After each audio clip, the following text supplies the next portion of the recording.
Let's hope it's working. We might need to check. Right, it says end broadcast. Yes, we're live. Awesome. Let me check on my phone. How are you? um, Pretty darn good. I mean, things are starting to look up. So Let's see. Are we in? Are we in? Are we in? Yes, I I just saw see the you. pop up for Facebook. So I see you. So you're starting to feel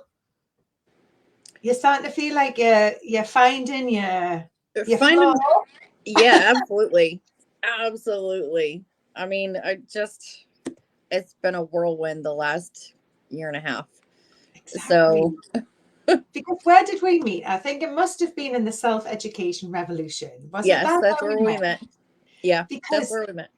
we're both well in there, aren't we? We're taking advantage of all the opportunities and Yes. learning so much. Are you? Oh, yeah, absolutely. I think I learned something new every single day from somebody. You know, like I made a post about something and somebody was like, "Oh yeah, you can reinvent yourself." And I was like, "Oh hey." It's just permission. You just go Yeah. there for permission, don't you? It's just Yeah. such a supportive space.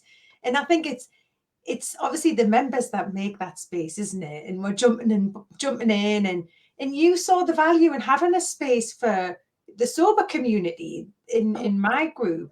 And I was really grateful because you always shouted about Mhm. it and you're always saying like, well done, Claire, because we could be in competition, but we're not at all, are we? We're both No, banging we're the not. same drum. Yep. I love being in your group. I mean, it's more like a home rather than a community. Oh, that's Cuz it yeah, I mean, you can hop on there and you got a sober friend and you're like, "Sure."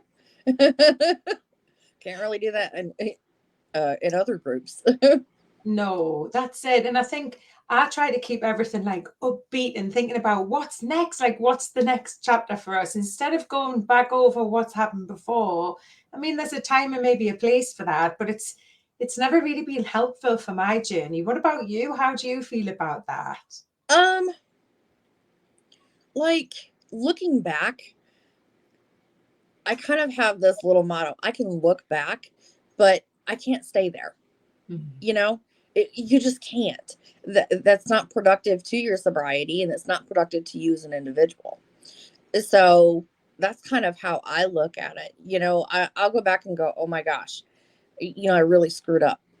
And then my immediate mind frame, because my mindset has changed so much that it's okay, I can't stay here. I can think about it, but I just can't stay here because I know what will happen. It's compassion, isn't it? And I think once you have that level of compassion for yourself, it's so much easier to have it for other people. Absolutely. And the other thing about it is that I know that this is a lot in sobriety. We don't forgive ourselves. That is a big thing. We don't understand how to forgive ourselves. We don't know how to take that step into forgiving ourselves. That our past discretions don't make us who we are. Well, they make us who we are, but um, you can't let your past discretions affect your future. And all of the coaches that we're following, like Dean and Tony, and Dean talks about turning your mess into your message, which is exactly what you've done. Yep. Tony talks about like instead of just thinking like how I these on his words, but when things happen to you, no, what does he say? Things happen for you, not to you. They happen for you. Yeah. Right. So it's just a different Yeah. spin on Yeah. things, They and we're happen for still you, in not the to you. same position, and it's still the same path or the same, but you can just turn a different spin on it. And just being around other people who do that makes everything just more positive, doesn't it? Yeah, absolutely. Absolutely. I probably would not have come as far as I have if it weren't for you and Louise and the Sir family and things that I learned through Project Next. I absolutely adore Dean. I love Tony, but I adore Dean. I love his energy and the stuff that he brings to the table. It constantly makes an impact on who I am personally and inside rather than, my external factors. Mm-hmm. And we take it, sprinkle our magic on it, and turn around and share it in our communities, don't we? That's the thing that's Yes, so we great. do. But it's up to us because they don't come knocking on the door. We Hmm. have to turn up, and I think I'm modeling the same. I mean, for anybody who's halfway through this conversation, the self-education revolution is a platform where Meg and I met for our training. We're on this lifelong learning journey in order to build ourselves into the person who can share our message with potential, well, not just for potential clients, but with the world, really, isn't With it? the world, It's about inspiring anyone. And those who want more can obviously come in and take our books. We've both got a book now. Yes, we do. Programs or coaching, and we're here trying really hard to creatively come up with ideas, but following people like Dean and Tony, like we're modeling their behavior. That's what they encourage us to do. Yes, absolutely. Absolutely. Um, one of the things that I kind of hit on today in my serve video was that you've got to be tired of taking inaction, and through Dean and Tony, through Project Next, being friends with you, being friends with Louise, I found myself taking more action. And that is so one of the things that I think is really important to Dean. Not only Tony, but I think it's really important to Dean because he always seems to roll back around to that, take action. And like you and I both got the book now, we both got our own groups, and we're heading forward. Exactly. And we're not even sure how it's going to unfold. I know that's the thing that excites me. Yeah. I see it like I'm just following this golden thread. And I think it was Maya. Have you done any training with Maya Komoroto? No, I do know of her though. I've watched a few of her videos and I'm just like, holy cow. Yeah. She is so inspiring, and she's like spot on and hits you right in the heart every time she speaks. And what she does is she explains that, like, you just need to know the next. Imagine you're making your own yellow brick road. You just need the next step. And when you step onto that step, you choose the next step. And when I'm saying choose, it's because it's totally and utterly up to us. It's up to us to feel into that intuition and think, this feels good. And if it feels good for us, the chances are if we can model that, Yep. like me turning up in my membership, I'm coming in 3 times a week to try and inspire and keep people moving along, because it's easy to let a few days go by and then it's a week. Yep. And then it's a month. Few weeks, months. And then you feel a bit silly coming back and showing your face because all that enthusiasm you had, where's it gone? Yep. And it's just that spiral. You can get into that downward spiral just as fast as you can switch it and go into an upward spiral if you surround yourself with the right people. And we don't Absolutely. have all the answers. The answers are inside of you, aren't they? It's just like having someone to allow you that little spark of inspiration. I mean, this whole thing has been expiring. Oh my goodness, inspiring. My biggest thing, I guess, was that I got into that pattern like you were talking about of it turning into days and weeks and months, and I would just not show up for anything, and that really changed my mindset. It brought me down. I put on like 20 pounds because, I couldn't stop eating the chocolate or the ice cream. And, but I had to remember what I was doing this for, that I wasn't doing it for myself.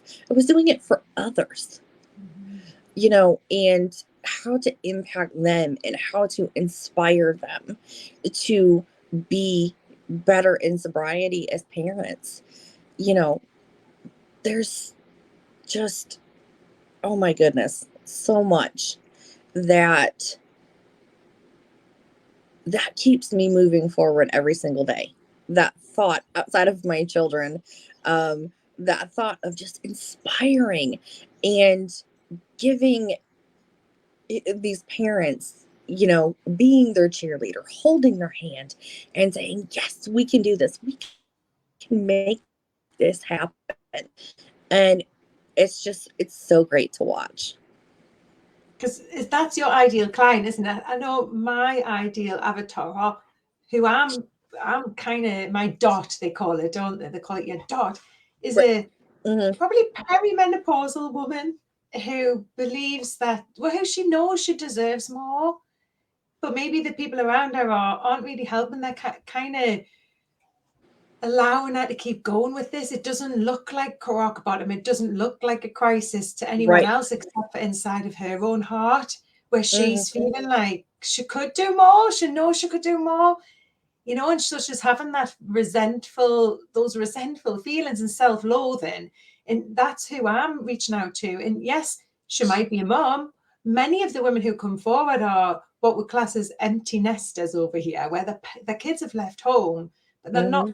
grannies. I call them wannabe grannies, where they're at that stage in between. Their kids have gone, their kids are up, but there's like a lull where they're kind of figuring out who they are, and it's about a Yeah, shift in identity.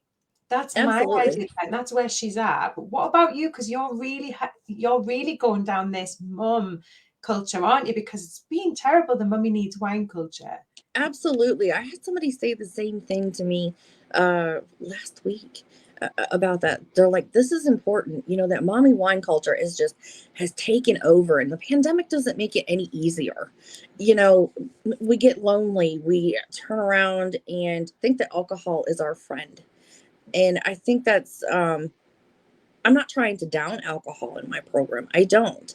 But at the same time, when we're parents, we have a responsibility, and we have to learn how to take that responsibility.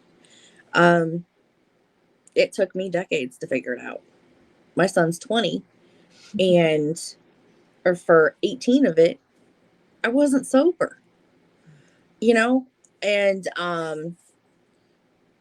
but once I started to step into this role and think of the mothers, and I mean sometimes the dads if they're single parents, you know, how the healing in sobriety can impact the decisions that they make towards their families. Um, I mean, it's a great path for me because I've been there, and I've been working on the relationship with my children for the last 2 years. Yeah. And it just, it took a lot out of me. I had to learn patience. I had to learn respect all over again. I had to earn their trust. These are all things that um, parents kind of need to understand, because to their child, regardless of the age, their alcoholism actually impacts and becomes a trauma for the child. And what you're trying to do is you're trying to heal from your trauma, and you're also trying to heal your child's trauma. Right. But so it's important um, for parents. And I did open it up to men because I think I wish I could go so general. But at the same time, I know that there's an impact there for single men too, who are parents and are struggling and have that. And that was actually brought on by something my son said to me. So Yeah. um, he's like, Dad doesn't drink as much anymore since that night. And he's really stepped up to his responsibilities as a dad. And, you know, that kind of impacted me. And I'm like, so not only are mothers struggling, but fathers are struggling with it. He's trying to figure out how to reconnect with his children too, after so much trauma has been done.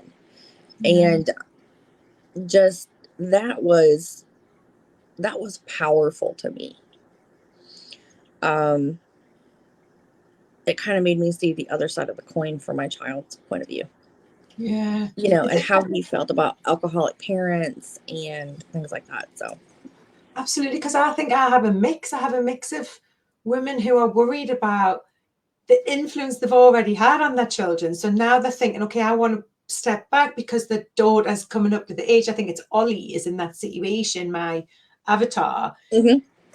Her daughter's starting to experiment with alcohol, and all of a sudden she's thinking, oh my goodness, I hadn't thought about how much of an influence I'd taken on it. And then there's the other side of it where where some women will say that the kids just don't like them drinking at all, as if Mm-hmm. kids that's never going to be a worry for them because they're not going to go down that route. So what Yeah. about you with your children? Are you feeling that they're going to experiment with alcohol? How does that play Um, out for you? they're actually already starting to experiment with alcohol, which I hate. And but that comes down, I can't control that environment. No. I can only control what I do. But needless to say, I also had a conversation with my son at the same time, and he told me, he's like, Mom, I got drunk. I had 6 shots of whiskey. I had some Smirnoff. I had some vodka. And he's like, when I woke up the next day, it wasn't even the hangover that bothered me. It was the throwing up and how it impacted his body. And so he has made a clear step forward and said, look, I don't want alcohol in my life. Um, I don't want to be like my mom and dad. Hmm. It's So interesting, isn't that's it? how We don't much know of an how this is going to impact play it. out. But sorry, Yeah. I mean, he's you getting can ready to look. go We're to both college, and talking. college is all for the drinking. Oh, we're all cutting up. I think there must be a delay. We're both talking at the same time. Sorry, Oh, Meg. Yeah, I think it's interesting because, like with my husband, it's not about telling other people what to do. This is definitely not about that. It's almost about taking a step back and just allowing them the space to share. Because I know that's definitely how I was brought up. My mom liked me to tell her everything. So it was never secrets. I don't want that environment. It's just about allowing them to ask the questions, isn't it? And finding out and making sure that we're there. We're there because mm-hmm. just because we say not to doesn't mean that they're not going to, does it? It, No, not at all. it's They're in about control of their life. compassion and understanding what it was like to feel like you needed to fit in, to understand that. But almost, I like the idea of being different. What about spinning that on its head? You'll start Yeah. with your purple hair. I'm here with my, being different, Meg. We don't want to be the same. Who wants to be the same? Nobody wants to be the same. Nobody. Individuality in being a person, and that's that's one of the things that I talk about in my book, is that those are the moments that are going to shine through to your children, and they're going to be like, oh my goodness, um mom's not herself anymore. She reinvented herself, and that's kind of like my purple hair. I reinvented myself, and made that leap forward to change for my children, and they're really seeing that now. And they're like, wow, mom is not mom anymore. Mom's got purple hair. Mom's got her own business. Mom's writing on the side as a side hustle. And, but those are the things that they see. And those are the things that they're going to mirror and mimic in their life. So I think that, having that individuality as a parent, as a person, is so important, because then you show your children that being different is okay. Yeah, and putting your hands up if you feel like you've made a mistake. Like that's who you were. You could see the car crash coming, you could see that it was wrong. So you switched lanes. And what better thing to teach your children than that's allowed, that's okay, that's encouraged, Yep. to lean into that feeling of like, it's time for me to go home now. It's time that's it now. It's time for something new. Instead of holding your breath and think, no, I can't do that anymore, that fun thing that everyone else is doing, you're Mm-hmm. really turning around and using your energy and motivation and time and money to do something really positive. They must be very proud of you. Um, they are like, they don't actually say it, but I can see it in their actions, that they turned around and they're like, oh my god, that's my mom now. I'm having this crisis right now with one my youngest girlfriend. She had a miscarriage, and the thing was that they tried to talk to their stepmom about it, and they're like, she was talking at them, she wasn't talking with them. And that's another thing that I address in my book, is you don't talk at your children, you talk with your children. children. But they're having this crisis right now, and she's trying to heal and she's trying to do everything. And, so my son turned around and said, "Hey, do you want to talk to my real mom? I trust her more than I trust my stepmom." Oh. That shows me that my children are proud of me.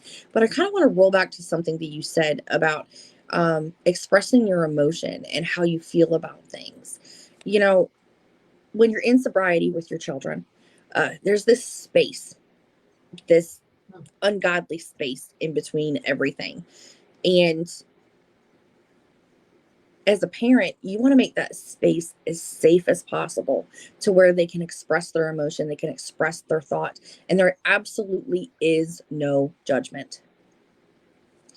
So that was one of the things that kind of flittered in my head when you were talking about that. But I mean, yeah, I'm pretty sure that your family is so proud of you too. I mean, you got young children. Oh yeah, my two are really small. Well, really small. I'm saying they're nice and small, right? We'll keep them away from the bar. They're 10 and 12. So it's coming, I suppose, in a few years, they're getting out, making their friends. But I think they've just seen such a change in our lifestyle and my energy. And I think, if anything, they would be horrified if either of us said, "Oh, you know what? It's no big deal. Let's just have a drink." They would both be like, "Oh." In fact, Yeah. I've put to one side before about Dad, because if you followed my journey, I'm like 4 years sober. I honestly would be so shocked if I ever thought about going back. I'm never going to say never, because I don't think that you can say that. I don't think that it's important to say that. It's just not something that I'm interested in anymore. Right. I'm having a great time without it. So I'm just choosing not to have it. Yeah. And then that kind of takes any pressure off, doesn't it? It does. It really does. It takes a lot of pressure off, because when you say that you can't or you won't do something, it is definitely a determining factor of what you're going to do in the future. Now, I, like you, am not interested in taking another drink. Could I? Absolutely. But the first thought in my mind is, what are my children going to see when I do that? So That's you the question I is that ask the myself. first thing? Is it really about your children? Because honestly, I could say I wouldn't, not just for them. Whether that sounds selfish or not, I'm at the front. I'm before that. I am actually before them Yes. in that decision. That Yes. it's not about that. I'm not doing anything for them, because they're growing and they're not gonna leave forever, are they? But this isn't about. It's about who I am and who I can be without it or with it. Yep. Really, like, I'm thinking of it like a medicine. If I take it, I don't like who I become. If I don't, it's that simple. But my husband, he might not be there yet. So what I would hate is my boys to be horrified if Dad decided to have a drink. I want them to be strong, like I feel about that's okay. That's fine. That's up to him. He's going to have a bad head. I totally understand where you're coming from. And maybe I should have expressed that yes, it is about me first. It's always going to be about me first, because I have to put myself and my sobriety first before I can ever be a mom to my children. Yes. And that's what's taken place over the last couple of years in my sobriety is I had to reinvent myself, B, I had to find my own path, and C, I had to figure out exactly who I was without a drink in my hand. So I've worked on me. I've worked on self-image. I've worked on confidence. I've worked on all of these other things that I knew would impact me. And as a byproduct, it would impact my children. So I always keep them in kind of the forefront of my mind, because they are the most important people in my life. And they give you pride, don't they? They give us that pride. I suppose if it wasn't for them, who knows? We don't know, do we? But no, it gives us, because that's a role that we're playing. I think that's part of my identity, I suppose, is being a mom, being a mother. That's part of who I am. Like what you're saying, reinventing yourself, to me, it was, I suppose, thinking about, well, what's next? What's the next stage of my life? I remember pushing the pushchairs and the sleepless nights, but it's different now. It's something different now that I need. So they need something different from me than what they did then. Yes. Um, my kids, my kids needed a sober parent. Just let me say that. And when I think of being a mom, yes, it is totally part of who I am now. And I've embraced it. I really have. And I think that's what makes the impact on the children, is that they see outwardly what you're doing, how much pride you have in yourself, how much you're what risks are you willing to take to make a better future for yourself first, and then them. You know, I mean, that's a pretty strong message. It is. It really is. And I think it's about you turning up as being who you want to be. So the job that you're doing is going to be lighting you up. I mean, working with Louise, I mean, it's just a delight, isn't it? It's just Oh a day yeah. brightener. She really is. She just brightens sometimes to the point you're like, ah, what's she doing now? Where is she going? How many dogs? What? Oh Like, yeah. well, have you not just done that lap around the beach? Yeah. And we're just watching her, just got all of this energy, and you just think, oh, she's just amazing. And if you find, even a handful of clients like that who, if you give your time and your love and your energy to, like, it just comes back. It just comes back at you like a tsunami, doesn't it? And that's what I'm all about. Oh That's yeah. the Oh truth. yeah. It's all for other people, but I'm not lying that I'm not getting anything out of this, because of course I am. That's why I'm here. I love it. I love what I do, and I love being around other people who can see that there's hope and they're trying to figure it out. We're all just trying to figure it out, aren't we? Yeah, absolutely. Like I went to I attended AA meetings online, and I also did my 12 steps through the VA and Veterans Affairs. And I went to my first live AA meeting last week, and I was blown away by it. I was like, okay, this is not how this operates online. So, I was a little skittish and whatever.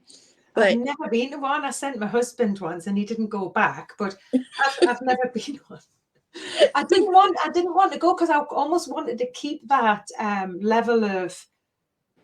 I knew other people would feel how I felt about going and sharing in that way, and what that meant, taking that badge. I kind of wanted, I'm sure it's not as bad as that, what I'm thinking, but I just right, wanted to provide something for people who thought like that. So come on, share what you're allowed to share. absolutely, absolutely. And while I did enjoy the AA meeting, I've got to go back this coming week to speak because they scheduled me on the wrong day. But I stayed for the meeting anyway. Um, that's what that was my aim, is that AA doesn't work for everybody. NA doesn't work for everybody. Can there be a system that we as sober people, is there a different route we can take? Obviously, Because, loads of routes. well, I know that, and I know that, but the thing is trying to tell other people Mhm. about those routes.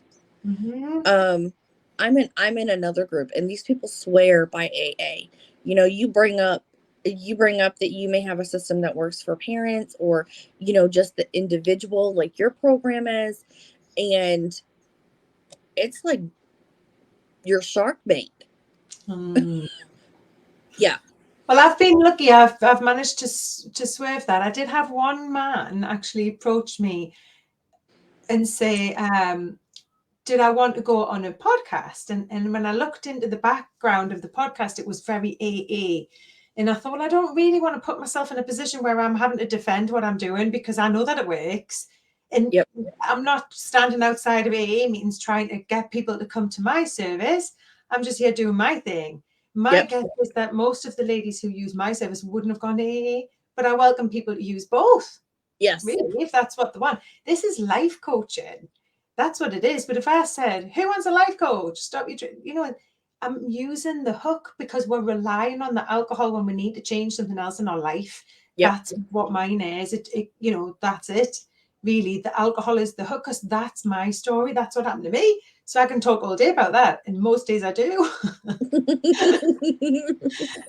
he Seems to said, be your favorite subject. yeah. And he wanted me to go on. And I thought, well, I don't want to defend what I'm doing. It's just me over here doing my thing. And so I declined. And he said, he more or less implied that because I hadn't done it the AA way, that I would need him one day in the future. And I really didn't like that.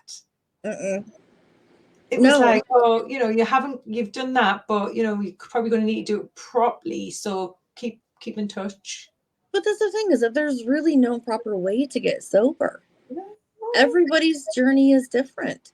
Everybody's path up that mountain is different. Now, if you choose AA, I'm not knocking AA, you know, that's fine, but you might do the SMART program, which is over here. It's another step program. And then, or, do it like me. I turned around, did my first 90 days through the VA Veterans Affairs. I've done AA meetings until I felt that I was strong enough to be able to handle a sober life by myself. I don't like the judgment. That's the thing. Did you feel judged? Did you feel judged when you were there? Absolutely. Yes. Not in this physical meeting, but on some of the online meetings I did, and it was like, okay, that really turned me off to AA for such a long time. And I was like, okay, I'm going to white knuckle my sobriety then. I didn't want to go through the SMART program. I took everything that I learned from AA and my VA program, and I've applied it to my own life. And that is what's gotten me so far to creating myself as a new individual, reinventing myself, but when I was at the actual physical meeting last week, I didn't feel judged.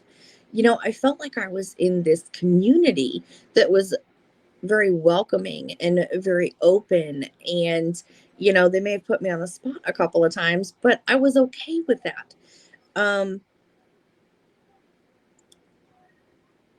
But yes, just to answer your question boldly, yes, I have gone to AA meetings and felt extremely judged. Right.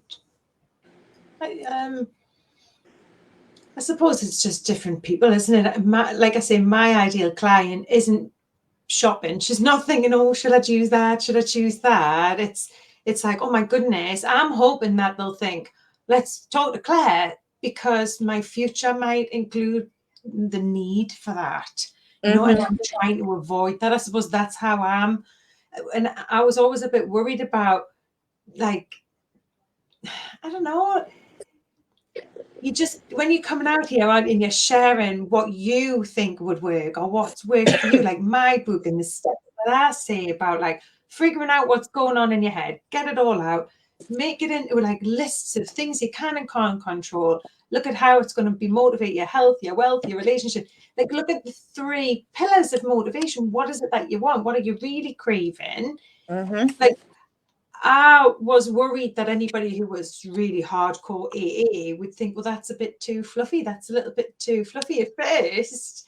Yeah. But the way it was described to me was, we're all on a train, we're all on this track, and I'm inviting the ladies or whoever, but my main clients are women. I'm inviting them to get off earlier, to say, look, that's what's ahead. Do you want to come off? Because so many women, when I meet them, they've been struggling with this for a long time. They've been struggling to cut down, and they've never considered quitting. Yeah. I mean, I love your ideal client. And that was really what attracted me to you, is that the women are like in a limbo where they haven't really thought of quitting, but they're kind of not okay now with how they're acting, how they're feeling, how they're approaching their relationships and things like that. And that's what really attracted me to your program. And because I was in that place. I was still in that place. You know, when I first met you, when I first heard of you, I was only going on like 9 months sober. So I was still in that place of, you know, if I go back and pick up a drink, will that be okay? You know? And I started listening, and then when you developed your 5 women, and you wrote your book about them. And Meg's in there. What page are you on, Meg? Um, about this group in there. I just hit like your goals and things like that. You know, I've kind of been working through it a little bit here and there, probably not as much as I should have. That's But okay. I love, you know, I love the book. So I don't even know where I was going with that now. Maybe Your program. about, just different. Well, it's just different ways, isn't there? There's loads of different ways to do it, and it's about getting clear on your ideal client. I mean, from a business point of view, you're reaching out for your ideal client. Here I am reaching out for mine, but it sounds like your client is. Well, we're told, aren't we? We're always, well, we're not told. Where it's suggested that our ideal client is us a few years ago.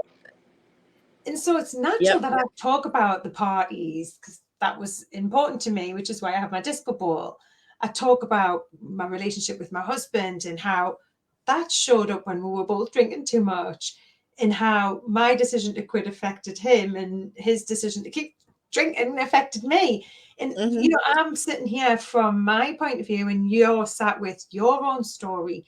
So it's just so nice that we can all encourage other people for different reasons, you know, like my people who might connect with me maybe wouldn't connect with you and vice versa. It's just another way to get it out there.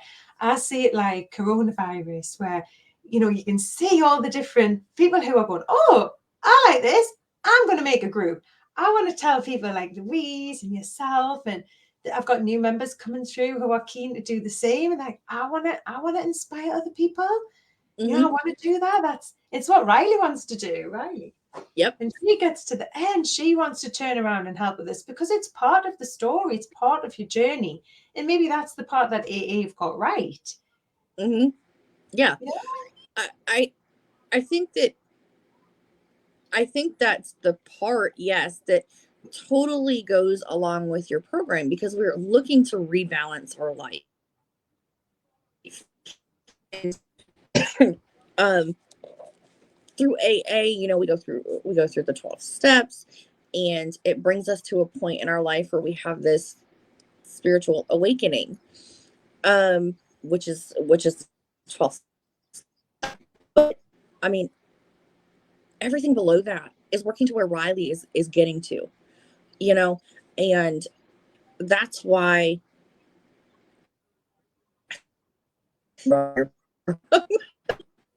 because I see myself in Riley.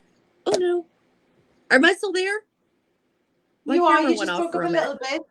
You're there. Okay. You said you could see yourself in Riley, where you're turning around and saying, "I want to help other people," and that, you know. But we're creating a business out of this, and I think that's absolutely fine. It's fine. It's because if you think about the self-education revolution, right? It's a next step. Think about TripAdvisor, Amazon, where we're sharing reviews and we're sharing, this worked for me, try this. We're kind of that messenger to our message. We figured this out. I figured it out for my ideal client. You figured it out for your ideal client, and it's just sharing what's worked for us. And every time we come live, and every time we feel inspired to share some content, it's embedding that learning in us, isn't it? And the minute we stop and we go, oh, well, what are we going to do now? It gets a bit. You start feeling. You kind of lose that momentum, you know, when you get in those moments. And for me, it's like I have to look back on everything that I've done over the last 2 years as a parent, as an individual, and that kind of gets me remotivated. You know, again, this kind of rolls back to me thinking about the past and how I can't stay there, and how I need to encourage and develop and, still keep learning every single day, something new. And that just kind of puts that into perspective for me, that it's about it's more about others than it is me. You Yeah. know, It's it like a really duty of is. care. A duty of care to pass it on, isn't it? It's like, look, this worked. We should be shouting. If it was a brand new flavor of vodka or a cheeky cocktail, we'd be sharing that, wouldn't we? Yep. We're just saying, look, this makes me feel much better. This works. It's tricky at times, but so is drinking. That's Hmm. hard too. And people say that must be so hard. And you're like, no, it gets a lot easier once you get away from it. Like, we're Hmm. all so afraid to say that we might have been addicted. Like, and Yeah. when you stop and you give yourself that space, it gets easier. And sometimes people clap harder the longer you've been without it. Yep. But it's Absolutely. those Absolutely. first few days, isn't it, when people keep going over that again and again, and should I quit? Should I just cut down? Maybe I should just drink at weekends. Like, how Yep. long do I go? I mean, Cycle. this is actually my second time in sobriety. Mhm. The first time I managed 32 days. I was like, okay. And then I took that dreadful bottle of rum and I just like, Oh, chugged it. And that completely, I kind of bounced back. I'm like, this is going to put me into drinking, 5 days a week again. My weekends are just blackout drunk. I know where this is headed. And it headed there. I mean, it became my downfall and it became the worst part of me. was it hard Um, because you knew you could stop? Maybe I wonder if that bit because you'd stopped before. yeah. I recognize Um, something there. it was a lot harder the second time around Mhm. because I knew that I had the capability to get sober. I just didn't know how to get there because my first stint in sobriety um, turned into a disaster. So it was like, how do I overcome that? Um, and quite honestly, when I want to drink now, I turn around and I make a Shirley Temple. What's the Shirley Temple? It it is, excuse me, it is ginger ale and it's got cherry juice reason. That's it. It gives me the it gives me the bite like I used to have whiskey and Mm. it's just so much better. I'm like, oh, I'm having a blast. I'm making mocktails and, making Shirley Temples and stuff. And so that kind of reminds me of what I don't want to go back to. And the struggle that it was, you know, did I want to just drink on weekends? Did I want to drink through the week? Where would that lead me if, I went back to drinking? And so I just do those little reminders like mocktails. And I'm just like, I don't want to go back there, you know?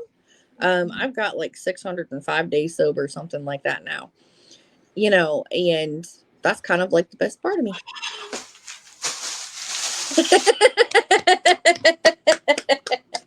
I love it. Well done, Meg. Oh, thank you for coming on and sharing sober life through Meg's lens. Yes. And just Yep. we'll have to do this more regular and come back and share. So, will you tell us a little bit about where people can find you then, about your group? Tell us what it's called. Okay. My group is called Whiskey Mom Sober Mom, and I, it came to me on like a whim. But my group is about teaching parents how to hack sobriety, and I know you're probably like, how in the heck is a parent going to be able to hack sobriety? But that's exactly what I did in my own book. Oh, tell us a little bit more. Um, Because you pulled this together pretty quick, didn't you? I did, You I never said did. anything about it. Then the next thing there it was. I was like, oh my God. I, He's I, setting I up did that. I did the whole behind the scenes quite actually. I was like, oh, let me work on this. Let me work on this. But my book is about it starts with like dealing from the apology and how to apologize to your children and letting them understand and know that that safe space between you guys is a judgment free zone, and they're allowed to say how they feel, how they think. But the point is, as a parent, you don't want to put a pressure on them to forgive you. That's going to come in your own time, but you can find clarity through that. You can find how you can mend the relationships, how you can get everything into sync as a parent with your children, and it'll help you guys move along in your journey much better. Oh, and do people have to be sober to have that, guys? No, No, it's absolutely part, not. isn't it? Absolutely Right, so not. it's part of the journey as well. Right, okay. Hmm. Oh, brilliant, brilliant, brilliant, Yeah. brilliant. Yeah. I mean, Show me more. I go in there and I talk about addiction, the struggles of sobriety. It's all in there in this little itty bitty book. Oh, brilliant. I'll have to get a copy. I'll get a copy and then we'll come back and we'll have a book club session. Sure. That's cool. Oh, that's I can still go for lovely. that. And what's next for you then? So you've got the book. What's coming next? Are you promoting it? What you doing? Where are you going? I'm promoting it and I'm trying to build a course. I'm still in that stage where I don't know if I want to build the course yet or if I want to start doing my motivational speaking and getting my story out there so people understand that they're not alone. Parents understand that they're not alone. You know, individuals understand that they're not alone, that there is somebody else who has been in that position too. Oh, so you've got some decisions to make between which Yeah. to do next. Yeah, I really What feels do. right? What feels right for you? To me, it's the motivational speaking, actually. And then, kind of as a byproduct, do the courses um, after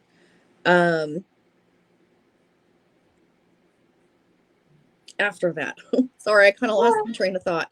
That's okay. Um, but I really want to get the word out there. Like, I've contacted the Department of Alcohol and Sobriety here in South Carolina and told them, hey, I am a motivational speaker and I really want to figure out if there's a way that we can connect in that community. Mhm. Yeah, so it's well, that's it, isn't it? It's making those links outside of social media because sometimes we could be like this. I've felt like that before where I'm like this trying to figure it out on the computer and someone knocks at the door and you think, oh, there's the world out Yep. there. Yep.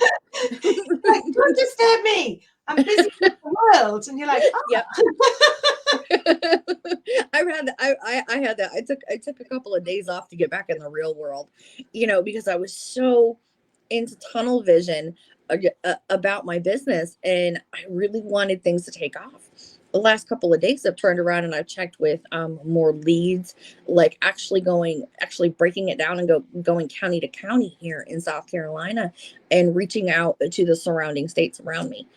So, finding as many leads as I can to get the word out there that, you know what, you're not alone. And AA may not work for everybody. Maybe my program will work for you.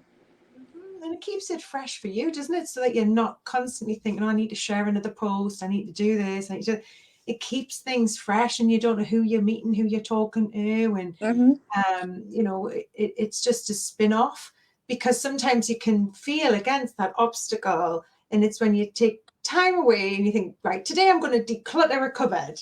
And then all the ideas come flooding in. Yep.